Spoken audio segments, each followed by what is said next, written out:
Hello from Kingfisher, Oklahoma. Today we're looking at 2 Kings 5 and 6. Elisha the prophet is starting to take a central role in these stories of 2 Kings, and he will do some more things as we go. And he's getting famous may not be the right word, but because it's not him, it's God. The word is out. And a leper from a neighboring kingdom, Aram, he's the captain of the armies, comes to be healed. And he goes straight to the king of Israel. Says, heal me. He has a letter from the king of Aram to that effect. Well, he tears his clothes and is upset because I can't heal anybody. Well, that's true. Neither can Elisha. Only God can heal. So Elisha hears that the king has torn his clothes, and he sends word to the king and says, it's okay, I'll take over. And Elisha sends word to Naaman. He doesn't even go himself and says, go dip in the river 7 times, the river Jordan, and you'll be healed. Well, now it's Naaman's turn to be upset. He's expecting some monumental task. He's expecting that the prophet would come see him himself, and he doesn't get to see him. So he storms off. Well, his servants are like, wait. Wouldn't you do something amazing so that God would heal you? Wouldn't you climb the highest mountain, swim over the ocean? I mean, what wouldn't you do that God would heal this leprosy? So why would you not do this small thing?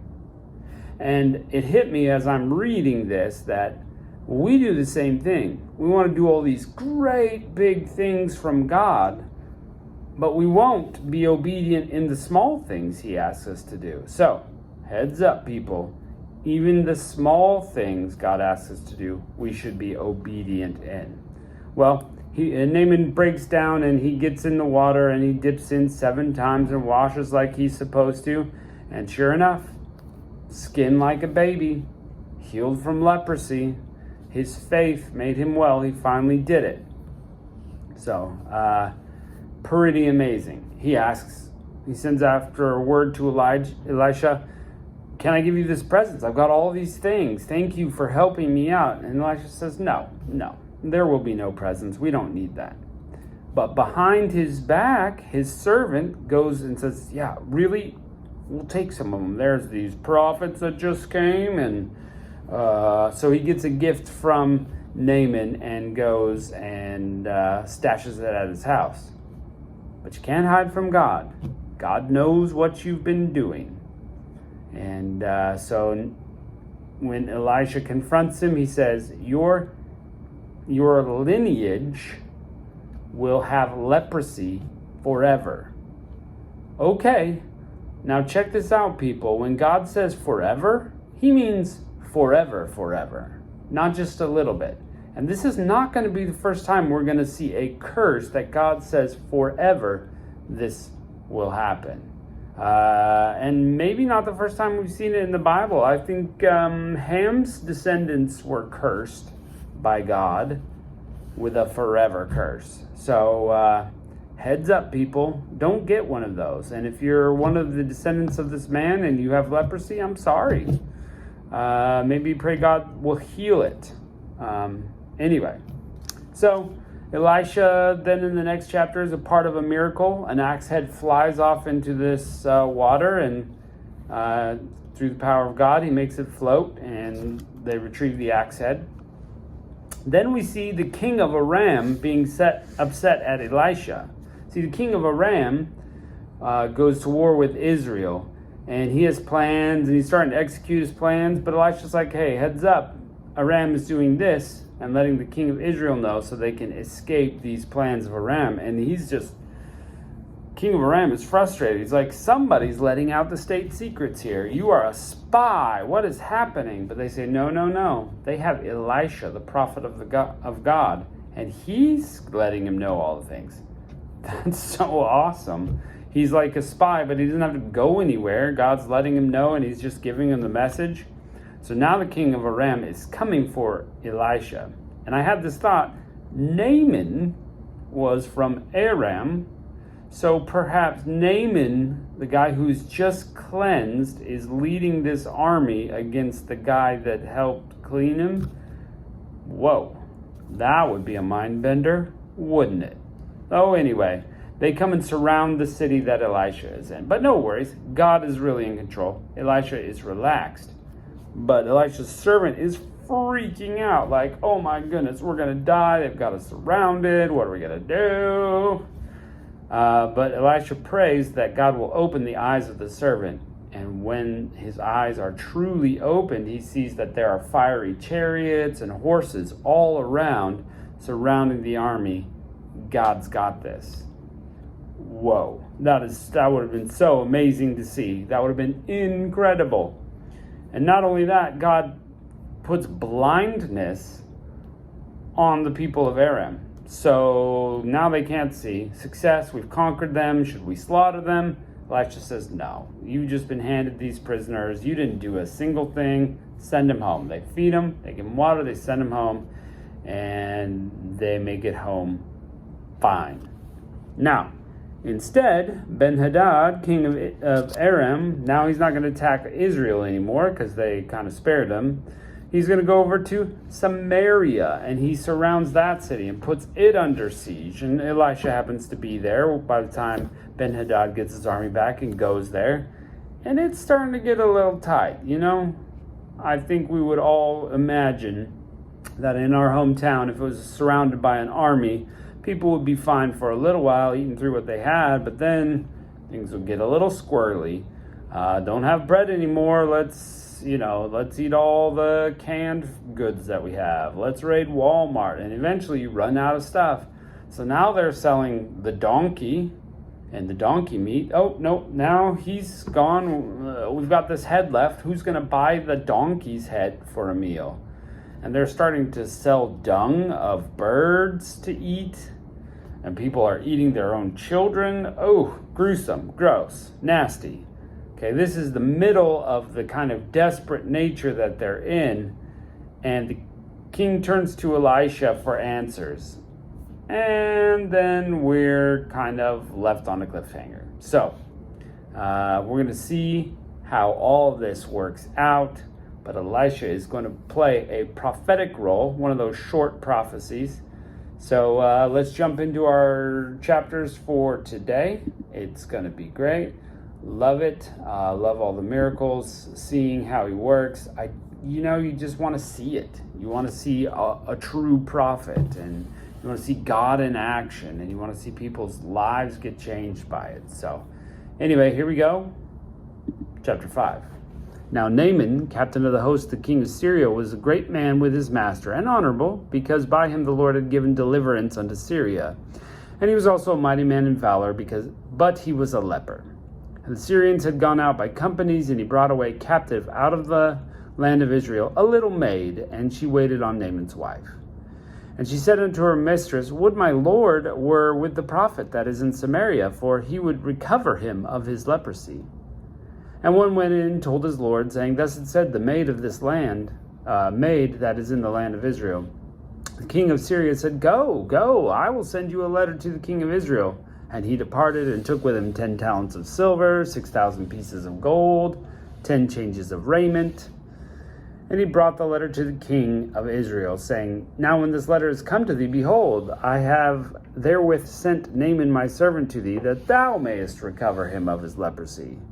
Came to pass, when the king had read the letter, that he rent his clothes and said, Am I God to kill and make alive, that this man doth send me to recover a man of leprosy? Wherefore, consider, I pray you, now he seeketh a quarrel against me. King's like, if one king says to another, heal my guy, or I'll come over and take over your land, you can kind of see that would get a guy riled up. And it was so, when Elisha, the man of God, heard the king of Israel had rent his clothes, he sent to the king, saying, Wherefore hast thou rent thy clothes? Now let him come to me, and he shall know that there will be a prophet in Israel. So Naaman came with his horses and his chariot, and stood at the door of the house of Elisha. So he's at his house. Elisha sent a messenger to him. He didn't even come out. He's like, hey, someone's at the door, just let him know to go wash in the Jordan 7 times. He says, go wash in the Jordan 7 times, and thy flesh shall come again to thee, and thou shalt be clean. But Naaman was wroth and went away and said, behold, I thought he would come out to me and stand, and call on the name of his Lord his God, and strike his hand over the place, and recover the leper. Are not the Abana and Parphar, rivers of Damascus, better than all the waters of Israel? May I not wash in them and be clean? So he turned and went away in a rage. That's just like us. Road rage. As the servants came near and spake to him, said, my father, if the prophet had bid thee do some great thing, wouldest thou not have done it? How much rather when he saith to thee, wash and be clean? Do the easy thing. Then he went down and dipped himself 7 times in the Jordan, according to the saying of the man of God, and his flesh came again like the flesh of a little child, and he was clean. Miracle! And he returned to the man of God, he and all his company, and came and stood before him and said, behold, now I know that there is no God in all the earth but in Israel. Now therefore I pray thee, take a blessing of thy servant.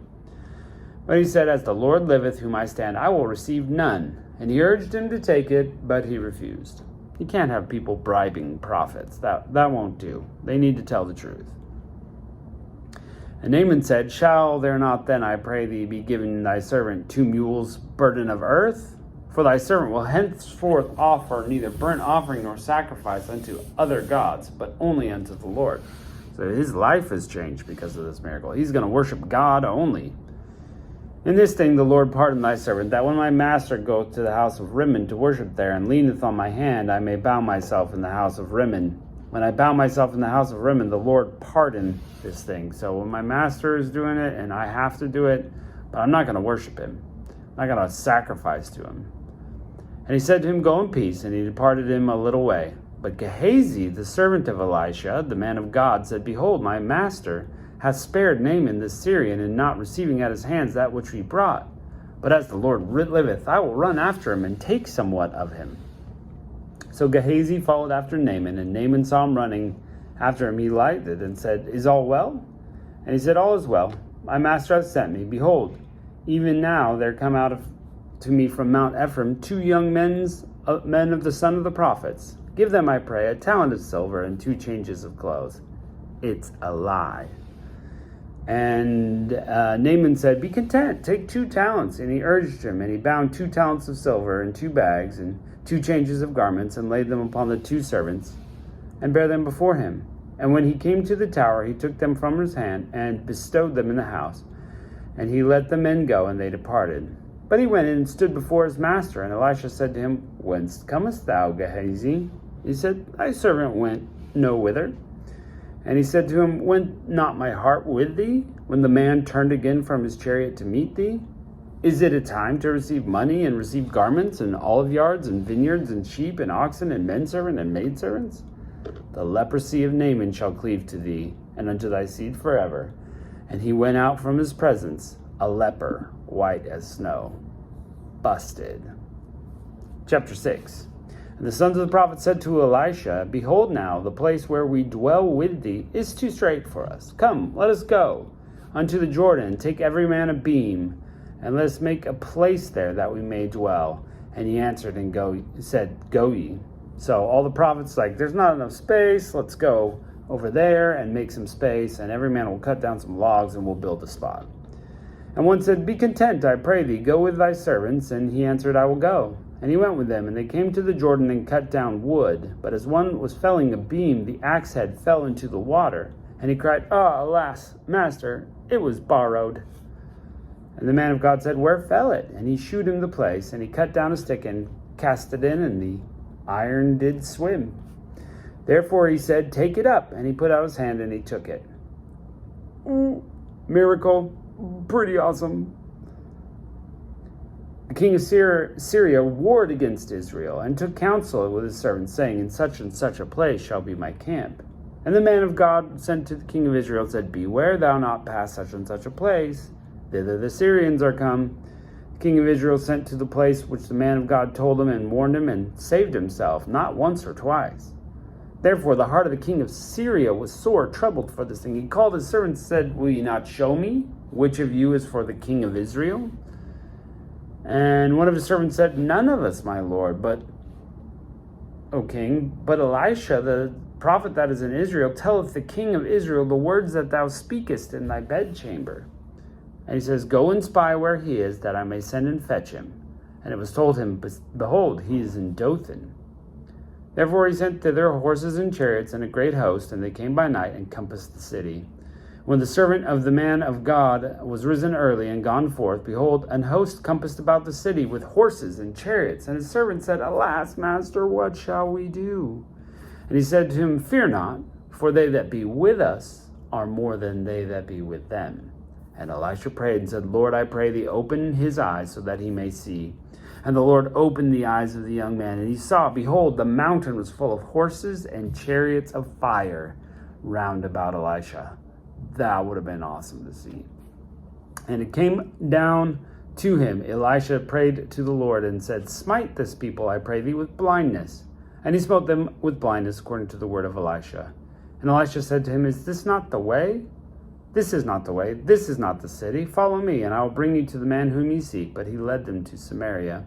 And it came to pass when they came to Samaria that Elisha said, O Lord, open the eyes of the men, that they may see.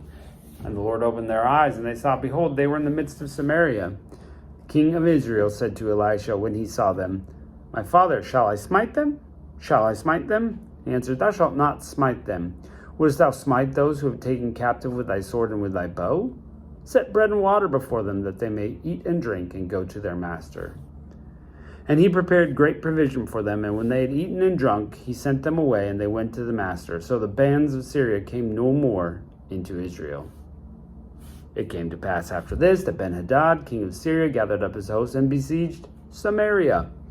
And there was a famine in Samaria, and behold, they besieged it until an ass's head was sold for 80 pieces of silver. That's a lot. And the fourth part of a cab of dove's dung for 5 pieces of silver. And as the king of Israel was passing by on the wall, there cried a woman unto him, saying, Help, my lord the king. And he said, If I do not help thee, whence shall I help thee? Out of what? The barn floor or the winepress? And the king said unto her, What aileth thee? And she answered, This woman said to me, Give thy son, that we may eat him today, and we will eat my son tomorrow. So we boiled my son, and did eat him. And I said unto her the next day, Give thy son, that we may eat him, and that she hath bid her son. And it came, and she hath hid her son. It came to pass, when the king heard the words of the woman, that he rent his clothes, and passed by upon the wall. And the people looked, and he had sackcloth within upon his flesh. So, pretty crazy. The woman's like, Yeah, we'll eat your son today, and then tomorrow we can eat mine. And they eat her son, but then tomorrow, oh, I hid my son, you can't have him. That's just crazy. And he said, God do so and more to me, unless the head of Elisha, the son of Shaphat, is removed from him this day. But Elisha sat in his house, and the elders sat with him. And the king sent a man before him. But ere the messenger came, he said to the elders, See how this murderer has sent away to take my head? Look, then, the messenger cometh. Shut the door, and hold it fast. Is not the sound of his master's feet behind him? And while they talked, behold, the messenger came down unto him, and said, Behold, this is evil of the Lord. What should I wait for the Lord any longer? So, things are crazy in the surrounded city by a siege. How will it go? Well, you've got to depend on the Lord. That's the only way in life. That's the solution. We'll see how he makes the situation right. Thanks for joining us. Catch you next time.